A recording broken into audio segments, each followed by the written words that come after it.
최근에 코스피 지수가 굉장히 많이 떨어져서 다들 힘들 거라고 생각을 하고 있습니다. 올해 주가를 보면 코스피가 마이너스 6%, 그리고 나스닥은 플러스 거의 한 4.67%, 5% 플러스죠. 그리고 니케이는 진짜 많이 오르고 있어요. 8% 플러스입니다. 아직 한 달이 안 지났죠. 한 달밖에 안 지났는데 8%, 그리고 나스닥 4.67% 굉장히 많이 오르고 있어요. 그에 반해서 코스피는 마이너스 6%면 이 두 개 차이만 하더라도 이미 10% 차이가 나고 있는 상태입니다. 그리고 유럽의 독일 지수 닥스 같은 경우는 플러스 1% 거의 강보합 상태이고요. 그리고 중국의 항생 지수는 마이너스 4.46%입니다. 항생보다 우리나라 코스피가 더 많이 떨어졌어요. 중국의 경제 상황을 보면 우리나라 코스피가 중국보다 더 많이 떨어진 게 말이 되나라는 생각도 들고 있긴 한데, 근데 이게 일단 팩트니까 뭐 어쩔 수 없는 것 같기는 해요. 그래서 일단 오늘 제가 말씀드릴 영상에서는 제가 어떤 거를 말씀드리고 싶냐면, 뭐 반도체 좋고 2차전지 좋고 엔터 좋고 다 좋긴 해요.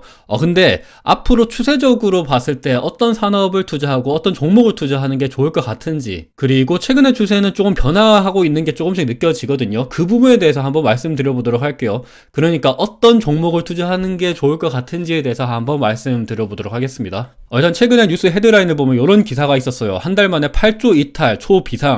우리나라 코스피 코스닥 증시에서 8조나 이탈을 했다고 합니다. 근데 이렇게 이탈할 자금이 다른 곳에 좀 몰려들고 있다라고 해요. 개미들 자금이 이곳으로 몰렸다라고 얘기를 하는데, 좀 세부적으로 한번 보면 국내 증시를 이탈한 자금은 해외로 향하고 있다고 합니다. 국내 투자자들은 올해 들어 미국과 일본 주식을 각각 112억 9,300만 달러, 거의 하나로 하면 15조 정도 되는 금액이죠. 그리고 일본 주식으로는 거의 한 4,330억 매수를 했다고 해요. 이거는 지난해 같은 기간보다 미국 주식 매수액은 32%, 그리고 일본은 482%나 증가를 했다고 합니다. 우리나라 국내 투자자들이 왜 우리나라 증시에서 떠나고 그리고 해외 증시로 투자를 할까요? 당연히 앞서 보신 것처럼 우리나라 증시는 진짜 힘을 못 쓰고 있어요. 코스피 지수가 굉장히 많이 떨어지는데, 그에 비해서 미국이랑 일본 증시 같은 경우는 진짜 굉장히 많이 오르고 있어요. 이러다 보니까 저 같은 경우도 이런 질문을 많이 받고 있어요, 댓글로. 미국 주식에 대해서는 안 다루냐. 저도 미국 주식을 굉장히 많이 투자하고 있습니다. 지금 비중으로 말씀드리면 우리나라 한국 주식도 거의 한 뭐 50%, 그리고 미국 주식도 한 40에서 50%, 그리고 일본 주식도 저는 투자를 하고 있어요. 근데 지금 일단 다루는 거는 국내 주식을 다루고 있기는 하지만 해외 주식도 당연히 투자를 해야 된다고 생각을 하고 있습니다. 왜냐하면 난이도가 진짜 굉장히 훨씬 더 쉽습니다. 그럼에도 불구하고 제가 최근 계좌 공개 영상에서 말씀드렸다시피 국내 증시를 투자하는데도 코스피가 마이너스 6%, 마이너스 7% 찍히는데도 불구하고 저는 일단 플러스를 내고 있긴 하거든요. 그래서 일단 국내 증시를 무조건 투자한다 해서 무조건 안 좋은 거는 사실 아니에요. 잘 투자하면 좋긴 합니다.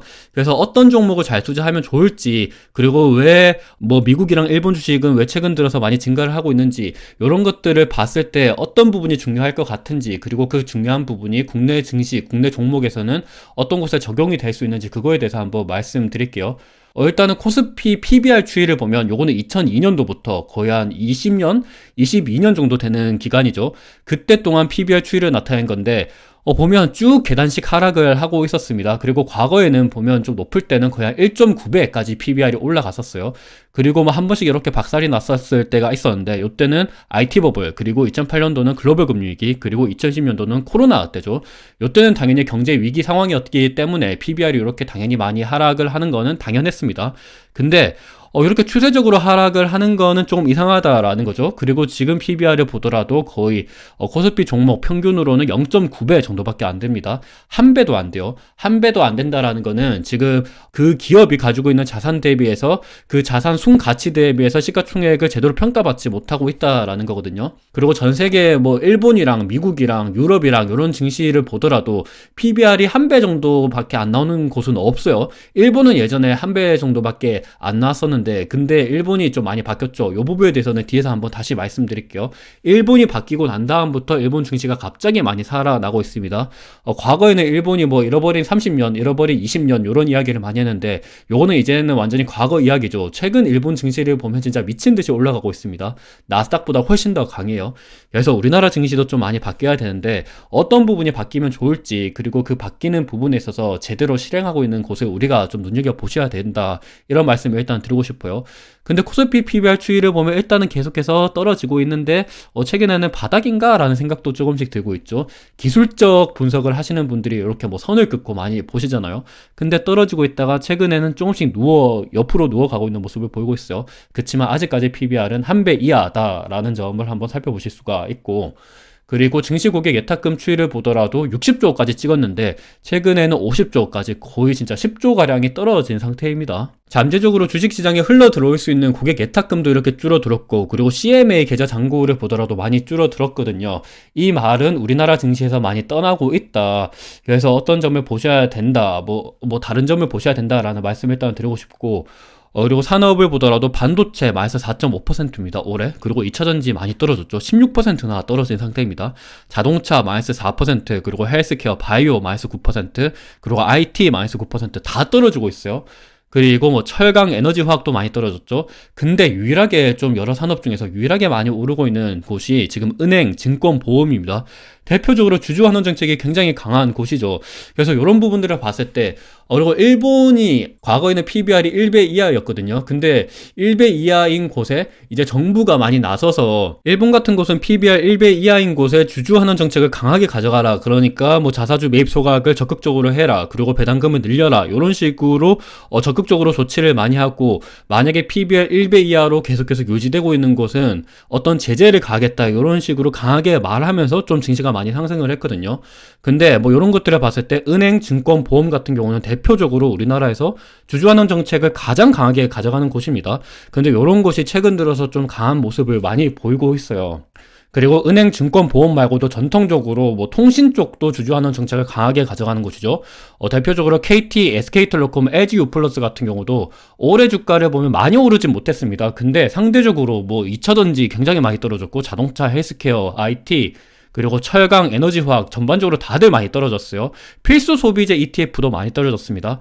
근데 그에 비해서 뭐 통신주, KT, SK텔레콤은 굉장히 선방하는 모습을 보이고 있고, 그리고 최근에 기아 같은 경우도 굉장히 뭐 주주환원 정책을 강하게 발표를 했었잖아요. 요것도 한 2.3% 주가가 좀 강한 모습을 보이고 있고, 현대차 우선주는 뭐 배당도 많이 주고 주주환원 정책이 강한 곳 뭐 당연히 다들 많이 알고 계시겠죠. KTNG도 당연히 뭐 전통적인 배당주, 요쪽도 굉장히 좀 선방하는 모습을 많이 보이고 있습니다. 그래서 올해 주가, 올해 우리나라 증시의 특징이 뭐냐면, 어떤 굵직굵직한 산업을 하고 있는 뭐 철강, 에너지, 화학, 뭐 정유 이런 쪽은 전반적으로 안 좋은데, 배당, 주주환원 정책이 강한 곳은 그래도 주가가 잘 오르고 있다. 이런 특징점이 있는 것 같습니다. 그리고 나스닥 같은 경우는 워낙 몰래 주주환원 정책을 강하게 가져가는 곳이고, 니케이 같은 경우도 최근 들어서 많이 변하고 있으니까 이런 부분들을 우리가 장기적으로 봤을 때는 조금 눈여겨봐야 되는 거 아닌가라는 생각이 들고 있는 것 같아요. 그리고 니케이 같은 경우 한번 좀 세부적으로 보면 PBR 1배 이하 상장사 위주로 주가 상승 개선안을 내놓으며 글로벌 자금 이동의 배경이 됐다라고 합니다. 그러니까 과거에 니케이 같은 경우도 PBR 1배 이하였어요. 우리나라 지금 코스피랑 마찬가지죠. 근데 이렇게 많이 변화하면서, 그러니까 도쿄증권거래소는 지난 4월 PBR 1배 이하 상장사의 주가 상승 개선안을 마련하도록 했다. 그래서 일본 기업들은 자사주 매입이나 배당 확대 조치에 나섰다. 그러니까 대표적으로 뭐 일본 종합상사 등 대기업들은 자사주 매입 계획을 발표했고, 미쓰비시 중공업 등은 일부 기업은 배당을 늘렸다라고 합니다. 그래서 이런 모습 때문에 증시가 많이 상승을 했는데, 코스피도 이런 모습을 좀 해줘야 되지 않나라는 생각을 하고 있고, 그리고 더군다나 최근에 얘네들이 뭐 은행, 증권, 보험, 그리고 통신주, 그리고 자동차, KTNG 얘네들이 좀 증시가 많이 오르게 되고 있는 대표적인 원인 자체가 코리아 디스카운트에 대한 이야기를 많이 하고 있는 것 같아요. 왜냐하면 이제 또 선거 기간이잖아요. 선거 기간이라는 거는 주식시장에 뛰어든 많은 개미 투자자들이 있을 거 아니에요. 얘네들의 표를 어찌됐든 간에 좀 긍정적인 표를 얻기 위해서는 어떤 달콤한 말로 유혹을 해야 된다라는 거죠. 주식시장에 좀 도움이 되거나 나한테 도움이 되는 어떤 뭐 해결책을 내세워야 당연히 자기들한테 표로 갈 텐데, 그래서 이런 부분들이 좀 긍정적으로 작용하지 않나라는 생각을 하고 있는 것 같아요. 그리고 글로벌적으로도 최근에 주주환원 정책의 중요성에 대해서 점점 더 크게 느끼고 있으니까 저는 은행이랑 뭐 증권, 보험 이렇게 주주환원 정책에 대해서 좀 깊게 생각하고 있는 기업들은 좀 눈여겨보셔야 된다라는 생각을 가지고 있습니다. 최근에 슈카님이 이제 윤 대통령을 만나서 이제 코리아 디스카운트에 대해서 질문을 했죠. 그러면서 이제 윤석열 대통령이 코리아 디스카운트에 대해서 뭐 얘기를 했는데, 뭐 그게 뭐 제대로 얘기했는지 안 했는지는 저는 일단은 잘 모르겠고, 일단 그래도 이런 뭐 변화가 있다라는 것 자체는 좀 중요하다라고 생각을 하고 있는 것 같습니다. 그리고 최근 들어서 대주주 양도세 과세 대상 기준이 이제 10억에서 50억 이상으로 완화됐다, 이런 이야기를 하고 있죠. 그리고 이것뿐만이 아니라 금융투자소득세 폐지, 그리고 ISA 비과세도 500만 원까지 확대된다. 그러니까 전반적으로 주식시장에 대해서, 그러니까 주주들을 위한 정책이 조금씩 실현이 되고 있는 것 같아요. 그러다 보니까 당연히 은행이랑 이런 데에 대해서 좀 관심을 기울일 수밖에 없다. 그리고 장기적으로도 당연히 관심을 기울여야 된다라고 생각을 하고 있습니다. 왜냐하면 전통적으로 이렇게 배당주들 같은 경우는 또 PER, PBR도 굉장히 싸요. 그래서 저는 진짜로 좋아하는 애들이고, 뭐 메리츠금융지주나 신한지주, KB금융 진짜 몇 번이나 말씀을 영상에서 이렇게 드렸었습니다. 그리고 그 빛이 최근 들어서 조금씩 나타나고 있는 것 같아요. 그래서 여러분들도 한번 이런 쪽에 대해서 공부를 해보시면 좋지 않나라는 생각을 하고 있습니다. 기아 같은 경우도 이번에 실적이 굉장히 좀 잘 나왔었는데, 그리고 주주환원 정책에 대해서도 뭐 굉장히 좋게 이렇게 발표를 했습니다. 그래서 지금 트렌드가 좀 이런 쪽인 것 같아요. 기아가 중장기 자사주 매입 프로그램을 통해서 5천억, 그리고 규모의 자사주를 취득하고 5천억을 소각하는 주주 가치 제고 정책을 발표했다고 합니다. 그러니까 올해 상반기 내에 50%를 소각하고 3분기 누계 기준 재무 목표를 달성할 경우에는 4분기 내 추가로 또 50%도 소각한다. 그러니까 과거에는 자사주 매입에서 끝났는데, 최근 들어서는 이제 자사주 매입하면 소각을 무조건 해야 된다, 이런 정책도 좀 실현하려고 하는 모습이 보이고 있고, 그리고 옛날에는 연말 배당만 있었는데 이제는 분기 배당을 점점 시행을 하고 있죠. 그리고 최근에는 배당 기준율도 연말에서 이제 연초로 바꾸고 있죠. 그러니까 과거에는 내가 얼마나 배당금을 받을지 모르고 배당주에 대해서 투자를 했다면, 이제는 내가 얼마나 배당금을 받을지 알고 배당주를 투자할 수가 있습니다. 그래서 점차적으로 바뀌고 있어요, 지금. 과거부터 코리아 디스카운트의 대표적인 원인이 배당 성향이 너무 적다, 주주환원 성향이 너무 적다, 이런 이야기를 했었는데, 최근에는 자사주 소각도 많이 하고 있고 이런 모습을 보이고 있으니까 좀 관심 있게 가져봐도 되지 않을까라고 생각을 하고 있습니다. 그리고 이런 정책에 대해서 가장 먼저 발빠르게 뛰어들고 있는 곳이 첫 번째 삼성전자, 그리고 두 번째 은행 주식들, 뭐 증권주, 보험주, 그리고 세 번째 통신주입니다. 그리고 현대차 그룹도 잘해요. 그래서 이런 것들은 조금 앞으로 눈여겨보셔야 된다라는 말씀을 드리고 싶어요. 그리고 얘네들에 대해서는 제가 과거에도 영상을 많이 남겨놨습니다. 메르츠금융지주 대표적으로 제가 진짜 몇 번을 얘기했어요.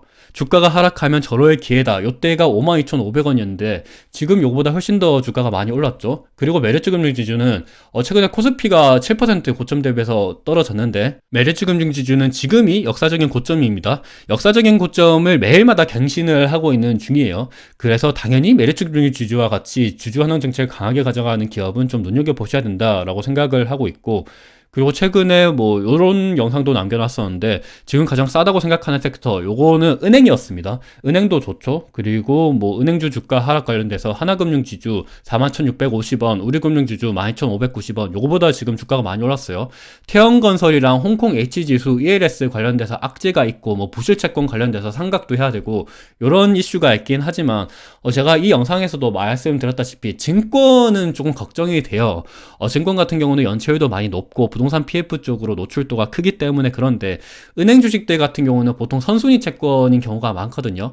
해외 부동산 쪽으로는 그래도 좀 중순위 채권 쪽으로 밀려나고 막 그런 모습을 보이는데, 그래도 사실 글로벌 금융위기 이후로 뭐 LTV나 DTI와 같은 좀 안정장치를 많이 마련을 했고, 그리고 우리나라 은행들 같은 경우는 그렇게까지 뭐 IB 쪽으로 투자를 많이 하지는 않았어요. 그래서 좀 상대적으로 안정적이고, 근데 그에 더불어서 주주환원 정책도 점차적으로 강하게 가져가고 있기 때문에 악재에도 나는 계속해서 투자하고 있다, 이렇게 말씀을 드렸는데, 최근 들어서 코리아 디스카운트 주주환원 정책에 대해서 조금 더 관심도가 늘어나면서 주가가 많이 오르고 있는 모습을 보이고 있습니다.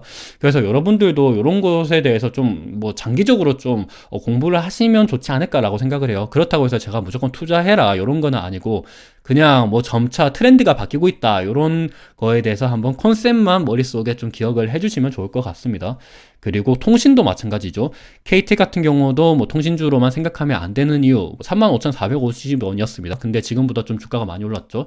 통신주들은 자사주 소각이랑 배당금이 제일 중요하다. 제가 이렇게 말씀을 드렸었어요. 그래서 오늘 영상은 코스피가 일단은 코리아 디스카운트에 대한 이야기였습니다. 그리고 PBR이 계속해서 계단식으로 많이 하락을 하고 있는데, 근데 최근 들어서 좀 다른 모습을 보이고 있고, 코리아 디스카운트에 대해서 이제 슈카님이 이제 대통령한테 가서 이렇게 말씀을 하고 있고, 그리고 여러 가지 정책적인 것도 많이 이렇게 나오고 있습니다. 실제 기업에서도 이렇게 주주환원 정책에 대해서 발표를 하고 있는 중이고, 그리고 더군다나 지금 선거철이죠.